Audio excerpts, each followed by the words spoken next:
Aí, pessoal, gravar pra vocês aí, ó. De repente, seu maré começa a fazer barulho.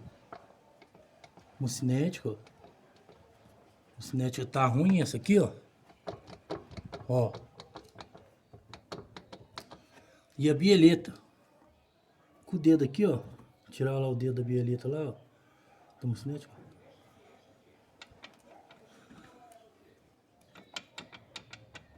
Lá em cima, lá.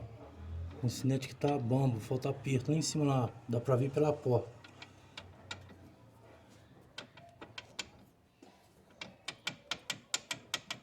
E agora aqui embaixo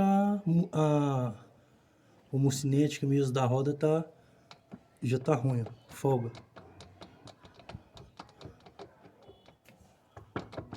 Se tiver com barulho assim, ó, vocês conferem a mucinética e a bieleta do seu carro aí, ó. Isso aí foi mais uma dica aí.